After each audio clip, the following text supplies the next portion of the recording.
यहाँ पे अगर क्या ये मान लिया जाए कि बजट के दिन के जो लो बने हैं सेंसेक्स निफ्टी के और मोटे तौर पे 24,000, अब वो हमारे लिए एक बहुत बढ़िया बॉटम है। यानी किसी भी उठापटक में वापस हमें पीछे पलट के देखना हो तो बजट के दिन के लो को देख लो और निश्चिंत रहो।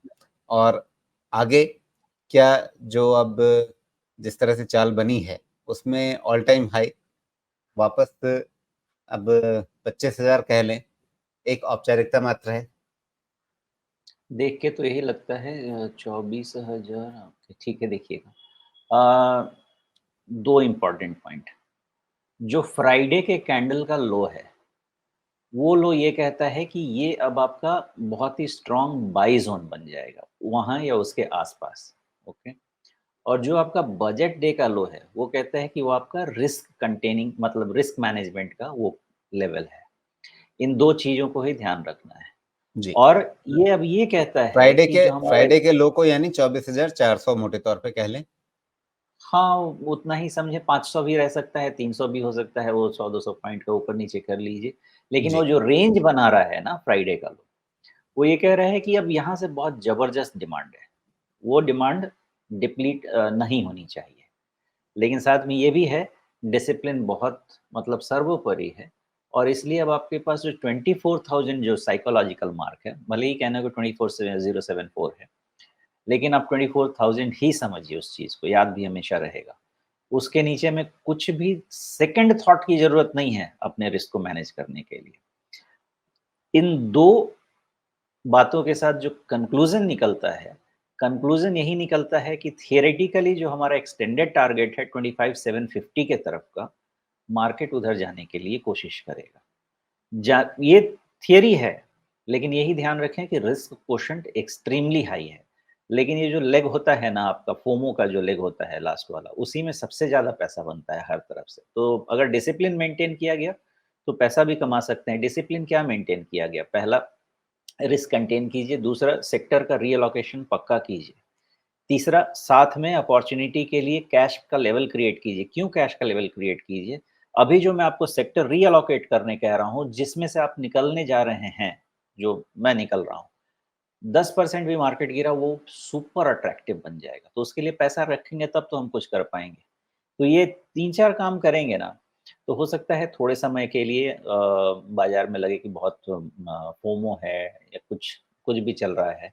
लेकिन ये डिसिप्लिन्ड वे ऑफ इन्वेस्टमेंट आपको रिटर्न तो पक्का बड़ा बना के देगा, अगर ये डिसिप्लिन रखेंगे। जी। लेकिन अभी 24,800 के ऊपर निफ्टी खड़ा है। आप कह रहे हैं कि 25,700 का हमें ऊपर टारगेट दिखता है, 900 पॉइंट। नीचे हमें 24,000 पे सपोर्ट दिखता है, 800 पॉइंट। रिस्क रिवार्ड रेशियो कहाँ है एक ट्रेडर के लिए भी? हाँ, तो देखिए ना, इसमें आपको करना क्या होगा, अगर ट्रेडर की बात जो है ना, तो ट्रेडर के लिए ये काइंड ऑफ ओवरबॉट लेवल पे आ गया है। तो यहाँ पे जाके बहुत उत्साहित, एक्साइटेड होने की ज़रूरत नहीं होती है। लेकिन ट्रेडिंग का तरीका ये कहता है कि अगर मार्केट ऊपर खुलता है, तो आपके पास जो 18th जुलाई का क्लोज़ है, व्हिच इज़ 24,800, वहीं पे आके काइंड ऑफ आपका निफ्टी फिर से बंद हुआ है। तो ट्रेडिंग के लिए अब मामला ये बनता है कि इन केस निफ्टी ऊपर खुले, तो हमारी किताब ये कहती है कि 24,800 के नीचे जब तक बंद नहीं होता है, ये आपको ट्रेड लॉन्ग कहता है। लेकिन उसके नीचे बंद हुआ तो मोमेंटम के हिसाब से आउट एंड रीथिंक। ट्रेडर्स के लिए तो ऐसा ही पढ़ाया गया हमें। जी। अब आ जाते हैं बैंक निफ्टी की तरफ और निफ्टी बैंक हमें क्या कह रहा है। निफ्टी बैंक में पिछले दिनों काफ़ी दबाव दिख रहा था, लेकिन क्या शुक्रवार की चाल ने उसे नेगेट कर दिया है और क्या इसने 50 डे मूविंग एवरेज को छूने की अपनी दिली ख्वाहिश पूरी कर ली है? तो अब चैन मिल गया है इसे और अब ये क्या ऊपर जाने के लिए तैयार हो गया है? हम्म। देखिए, ये एक फेयर अजम्पशन है, लेकिन निफ्टी बैंक में उतनी स्ट्रेंथ अभी भी आप नहीं माने। निफ्टी बैंक में 53,000 के पहले कोई भी स्ट्रेंथ को आप उसके पहले किसी भी स्ट्रेंथ को आप स्यूडो स्ट्रेंथ मान के चलिए, वो कभी भी फेल हो सकता है। हाँ, यहाँ से मामला ऐसा है कि चूँकि 50 डीए में 2 बार रीटेस्ट हो गया, थर्सडे को भी और फ्राइडे को भी, तो एक फेयर असम्पशन हो सकता है कि 50,400 आपके लिए एक टेम्पररी टेम्पररी सपोर्ट बन गया है। कब तक इस सपोर्ट को टेम्पररी रख सकते हैं?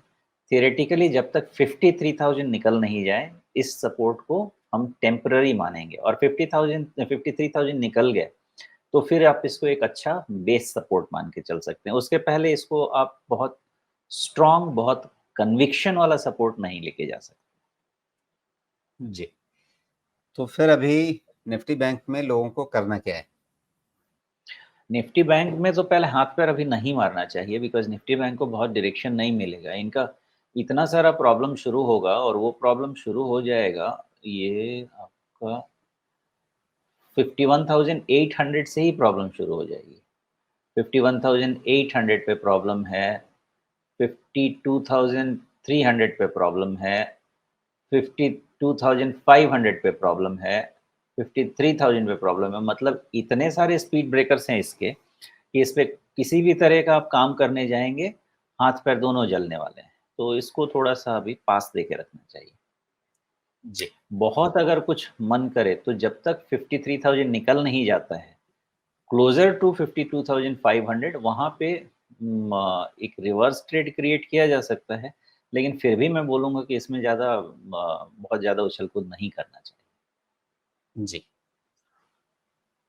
ओके। लेकिन अगर आपके पास, अच्छा, आप जैसा कह रहे हैं कि मतलब कदम-कदम पे बाधाएँ मिलेंगी तो बहुत ज़्यादा, मतलब कहाँ से रिवर्सल होगा ये कहना अभी पहले से प्रेडिक्ट करना मुश्किल हो जाएगा।